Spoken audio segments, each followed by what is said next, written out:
The Colfax Marathon inches closer, now a little more than 3 months away. I'm still catching my breath from just last year's relay race that we did. Yeah, what was it, like 3 to 6 miles, pretty much? Okay. This year, Jordan and I are up in the stakes, taking on all 13.1 miles of the half marathon. And we are terrified, to say the least, but we're hoping that some help from Chris Ryan with Runner's Roost and Lone Tree can help ease our fear a bit. He's here to help get our training off on the right and the left foot. Good morning. Good Morning. Oh my gosh, thank you. Okay, so from square one, for any beginner, what is the first step that runners should take? Yeah, I think honestly just to pick a race that excites you. Okay. And then really just go out and find your community.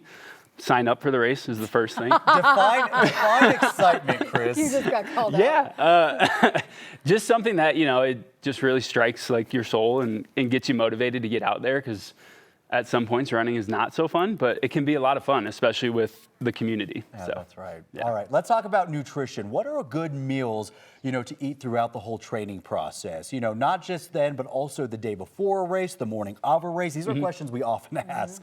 Yeah, definitely. Like morning of, you're always going to want to, like, you definitely want to practice this. Morning of, I usually just have a couple pieces of toast, maybe some avocado, not too much fat, but practice it. Some people like graham crackers. I eat graham crackers before I go out on every run. The night before, I eat clean-ish. I try not to have like too much of junk, but just clean pasta, like a whole bunch of carbs.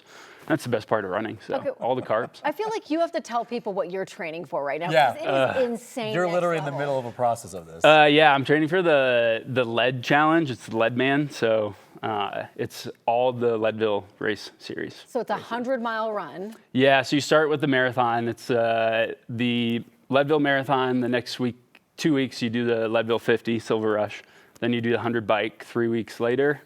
You do a 10K the next day, and then like 6 days later, you do the 100-mile run. Were you always a runner? I mean, is this... No. No? Okay, No, that I was- kind of actually inspires me a little bit. Yeah, I was 235 pounds when I graduated college. So, like, truthfully, anybody can do it.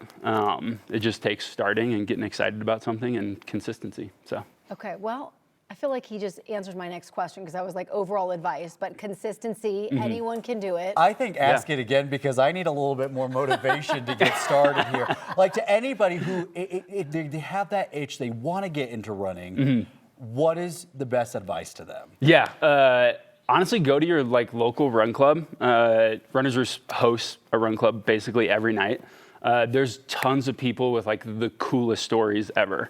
So whatever you're going through, there's probably somebody going through it with you. So having somebody, it's fun. Like, I will say, like, having Corey go through this nightmare with me suffer. does make it a little bit easier. Yes. So I do agree with that. We'll suffer together. Yeah. Yeah. Okay. Well, you're also doing a challenge there at Runner's Roost and down in Lone Tree that might also serve some motivation for people. Yeah. So there's going to be a Strava segment around our block. It's called the Lone Tree Block Party. And we're just going to get local small businesses to come out, cater food, set up tables, but it'll be a quarter mile loop around our store. Anybody can do it? Anybody can do it. It's free. Just come on down, and we're going to have different shoe brands. You can win shoes for life from Saucony, or excuse me, for a year. Sorry. For life, wow. Yeah. But a year still is Yes. impressive. though, Yeah, too. a year. That's true. But yeah, so it's just going to be a fun way to get the community involved and get people out there. And whether you're walking or running around the block, you're still out there. So. Okay, if he can do the Leadville 100 or whatever, we can do 13 right. miles, friend. We can do it. Oh, I yeah. believe in You us. may be crawling across that finish line, but by golly, we're going to cross. Yes. Yes. Yeah, All right. exactly. Chris Ryan with Runners Roost down in Lone Tree. Chris, thank you. Thank you so much for amazing. having Good me. luck You with guys your are awesome. training.